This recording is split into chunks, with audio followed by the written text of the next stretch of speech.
안녕하세요. 민주적 회의 기법으로 오늘은 주민자치위원님들과 만나뵐 여용옥입니다. 반갑습니다. 주민자치회 위원이 되셨는데 어떠세요? 계속 회의죠. 그래서 오늘은 중요한 회의에 어떤 종류의 회의가 있는지, 그리고 회의에 참여하실 때 어떤 자세를 가지실 건지, 그리고 회의를 원활하게 함께 하기 위해서는 어떤 게 필요한지 오늘 이야기를 나눠보려고 합니다. 오늘은 목적은 세 가지인데요. 주민자치회에 대한 회의 구조에 대한 이해를 하는 게 첫 번째고요. 두 번째는 회의 참여 시 우리가 준비해야 할 것 무엇이 있는지 두 번째를 보고요. 그리고 세 번째는 회의 참여 방법이에요. 민주적으로 회의를 참여하기 위해서는 어떤 것이 있는지 이 세 가지를 보려고 하는데요. 그럼 이 세 가지는 어떻게 보려고 하는가? 이 회의가 굉장히 중요한 이유는 첫 번째, 원활한 소통을 위한 첫걸음이거든요. 우리 주민자치회 위원분들 50명이 모이셨어요. 50명이면 우리 생각할 때 몇 가지 생각일까요? 네, 맞습니다. 50가지 생각이거든요. 그래서 소통을 위한 첫걸음은 어떻게 이야기하는가, 어떻게 듣는가여서 그거는 바로 회의에서 진행이 되는 거라서 회의를 어떻게 잘할 건가 라고 하는 게 첫 번째고요. 두 번째는 실제로 우리 지역의 문제를 해결해 가는 과정이잖아요. 그래서 문제 해결의 시작점이 바로 회의에서부터 시작되는 부분이기 때문에 회의를 잘해야 되는 것입니다. 두 번째고요. 세 번째는 민주적 의사결정의 훈련 과정이에요.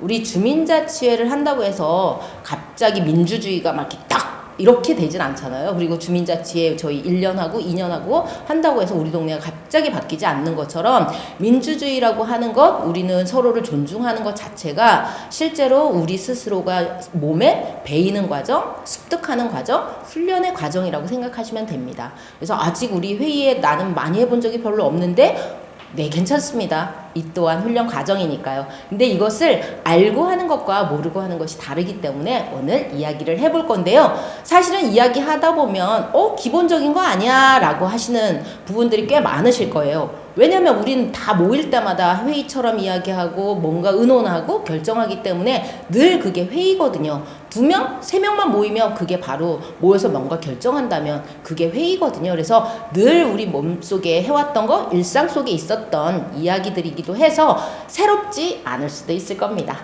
네. 그러면 주민자치회 회의 체계가 어떻게 되어 있는가라고 하는 건데요. 회의 체계는 두 가지로 분류되어 있습니다. 하나는 의사결정 구조예요. 아까 의사결정 구조를 어떻게 가져갈 건가라고 하는 것들이 있는데 저희는 회의를 할 때 분과회에서 모든 거를 결정하거든요. 주민자치회 우리 자치계획 어떻게 할 건지 결정하고요. 그리고 거기에서 내기도 하지만 다른 사람들의 의견을 수렴하는 과정도 있지만 최종 결정하는 과정을 가져요. 그리고 임원회의, 임원분들이 또 우리가 주민자치회가 잘 진행되도록 일상적인 것들을 결정하죠. 그리고 민관협의회가 있고 주민자치회 우리 정기회의가 있어요. 그것도 주민자치회와 관련된 결정들을 하죠. 그리고 가장 큰 결정 회의가 구조가 뭐가 있죠? 전체 주민들까지 막 다 불러서 초대하고 막 잔치처럼 하는 건데 네, 맞습니다. 주민총회입니다. 이런 것들은 다 의사결정 구조인데요. 그리고 일상적으로 상시회의가 있어요. 상시회의는 사무국회의와 임원회의 그리고 민관실무회의가 상시적으로 운영이 됩니다. 이런 회의가 있는데 우리들은 이제 주민자치 위원분들은 대부분 분과회의와 주민자치 정기회의 그리고 총회에 참석하시게 될 거예요. 근데 총회는 연 1회 정도가 진행이 되고요. 뭐 나머지 임시회의가 있겠죠. 전체 회의도 주민자치회 우리 50명이 다 같이 모이는 거기 때문에 기본적으로 월 1회에 모이시게 될 거예요. 그러면 나는 몇 번 오게 될까? 저희 우리 기본 교육할 때 들으셨을 거예요. 나는 주민자치 위원이에요. 그러면 전체 회의 월 1회 한번 오셔야 될 거고요. 그리고 그 다음에 분과회의가 있어요. 분과회는 의제를 결정하고 의제를 나중에 실행하는 거기 때문에 어떻게 보면 한 달에 많은 데들은 한 달에 막 2-3번씩 어떤 데들은 막 일주일에도 막 만날 수도 있고 그렇게 됩니다. 그래서 내가 그러면 어떨 때 집행할 때는 한 달에 매주 나와서 우리 주민자치 회의에 참석하실 수도 있습니다. 그리고 임원이신 분들은 또 거기에 임원 회의도 나오셔야 되고요. 사무국 회의에도 나오셔야 되는 분들도 있으나 우리는 월 전체 회의, 분과 회의에 계속 나와야 되는 일상적으로 그런 활동을 하시는 거예요. 총회는 주민들과 전체 하는 자치계획을 발굴한 것들을 결정하는 회의. 그래서 주민들이랑 전체 같이 하는 총회가 되고요. 그런 다음에 그 다음에 낮은 단계는 원례회의, 전체 50명이 모여서 하는 회의. 그리고 분과마다 우리가 분과가 뭐 3개에서 5개, 어떨 때는 7개까지 있겠죠. 그 이렇게 많은 분과들이 시시때때로 곳곳에서 모여서 막 의사 결정들을 하고 의자를 만들고 막 의논을 하고 토론을 하고 이런 결정들을 계속 하겠죠. 이런 결정들이 있을 거고요. 임원들은 주민자치 이렇게 분과가 잘 진행되도록 무엇을 도울 건가, 지금은 어떻게 하는 게 분과들이 활성화될 수 있을까, 뭐 이런 회의들을 하시는 거고요. 전체 회의를 또 잘 운영될 수 있도록 하는 게 임원회의와 사무국 회의가 될 것 같습니다. 그래서 전체 회의 체계는 이렇게 진행이 되고요. 그러면 나는 어떤 역할을 하고 있는가, 임원인가 아니면 위원인가에 따라서 어떤 회의를 어떻게 결합하시는지 마음의 준비를 하시는 거고요. 시간도 그만큼 내셔야 되겠죠. 지금 보실 거는 뭐가 있냐면요. 웬 조례지? 이렇게 했는데, 혹시 우리 주민자치 위원분들 위원 되실 때 어떤 조례에 근거해서 내가 주민자치회 위원이 됐는지 아시죠? 네, 양천구 주민자치에 관련된 조례예요. 여기 조례에는 회의와 관련된 내용도 포함이 되어 있습니다. 여기에 15조에는 주민자치회 회장은 회의 개최일 7일 전까지 위원들과 동장에게 개최를 통지하여야 한다라고 돼 있어요. 그럼 전체 회의 일정을 7일 전에 안내를 하는 거거든요. 그러면 회의합니다만 안내하겠어요? 회의 안건은 뭡니다. 1번 뭐, 2번 뭐, 3번 뭐 이렇게 안내를 하겠죠. 그리고 안건이 있으면 우리는 그러면 7일 전에 한다는 얘기는 뭐냐면 7일 뒤에 약속을 비워놓으란 얘기예요. 그리고 7일 전에 안건을 공지하는 건 읽고라고 하는 거죠. 그래서 7일 전에 공지를 하는 겁니다. 그리고 그 밖에 또 다른 회의들은 규칙에 우리가 정하게 돼 있어요. 동마다 저희 주민자치회 관련된 내규들을 있으시죠. 그래서 그 내규에 나머지 분과회의는, 임원회의는 뭐 어떻게 할 건가, 얼마나 주기별로 할 건가, 공지는 어떻게 할 건가, 회의 결과는 어디에다가 우리는 좀 안내를 할 건가, 뭐 이런 것들까지도 쭉 다 정하시는 거예요. 그리고 회의록과 관련해서도 주민자치회 간사는 회의록을 반드시 이렇게 뭐 보유하고 있어서 누군가가 온다고 하면 꼭 보여주셔야 합니다. 그리고 공개 원칙이 되어 있습니다. 이런 것들은 우리 뭐 카페라던가 홈페이지라던가 뭐 이런 곳에 안내를 하시게 되어 있습니다. 그리고 회의 참여자의 역할입니다. 뭐 회의를 진행하시는 회장님, 뭐 분과장님도 계시지만 오늘은 주민자치회 위원님들이 회의에 참여하시는 역할을 조금 보려고 합니다. 그러면 지금 말씀드린 것처럼 7일 전에 공지했기 때문에 우리 뭐 해와야 되죠? 네, 안건을 잘 보고 오는 거죠. 안건을 잘 이해하고 뭔지, 나는 무슨 말을 할 건지, 이거는 뭐라고 이야기하는 건지 잘 이해하고 오는 거고요. 그리고 난 다음에 이 의견이 나랑 동일해. 그러면 네, 찬성합니다, 동의합니다, 이런 정도도 굉장히 적극적으로 말씀해 주시는 거고요. 나와 다른 의견이 있다라고 하면 저의 의견은 뭐가 있습니다 라고 이야기를 해 주시는 거예요. 할 때 우리는 의견 낼 때 사실은 조금 뭐냐면 내 의견을 주장하기 위해서 그거 아니고요, 이건 반대하고요, 이렇게 의견을 내거든요. 그러면 이 의견도 좋지만 제 의견은 이렇습니다 라고 내시는데, 우리는 보통 그 2가지를 3가지 중에 선택할 때 내 의견을 적극적으로 내는 방안에 사실은 그게 틀렸어요, 이건 아니에요 라고 이야기하거든요. 그래서 적극적인 방식은 이제부터 하나, 제 의견은 이래서 좋아요 라고 하는 거 연습 한번 해보시면 좋겠습니다. 그래서 회의할 때 항상 그거 한번 써주세요. 제 의견은 이렇습니다. 제 의견은 이렇게 좋은 안입니다. 이 좋은 안에 대해서 한번 들어봐 주실래요? 라고 해보시는 거 어떠세요? 한번 연습 같이 해볼까요? 네, 옆에 계신 분들이랑 같이 한번 이야기 해보시는 것도 좋을 것 같고요. 그리고 나머지 분들은 회의에 꼭 참석하시는 거예요. 회의에 꼭 참석하시고 있는 거고요. 그리고 그 다음에 또 뭘 볼까요? 일단 회의 참여할 때 준비해야 될 것들을 이야기했는데, 중요한 거 막 여러 가지가 쫙 있었어요. 그 중에서 지금 얘기했던 첫 번째, 회의 자료 꼭 읽고 오세요. 네, 읽어오기로 했어요. 근데 그 다음에 뭐가 있어요? 우리 못 올 때 있죠. 못 올 때 있는데 저희 카톡방이나 막 이런 것들 보면 못 오는 사람들이 거기다 제가 일이 있어요 라고 한 줄만 남겨놔도 막 기다리지 않을 텐데 그런 거 잘 안 되거든요. 그래서 회의에 참석하는지 불참하는지를 꼭 알려주는 거예요. 어찌 보면 그 기본이잖아요. 우리 되게 쉬운 거죠. 그래서 이 두 가지고요. 그리고 못했을 때 뭐 해야 되죠? 나 참석 못했어요. 그러면 회의 결과가 올라올 거예요. 회의 결과 안건 봤어요. 그럼 이게 어떻게 결정됐는지 꼭 보는 거예요.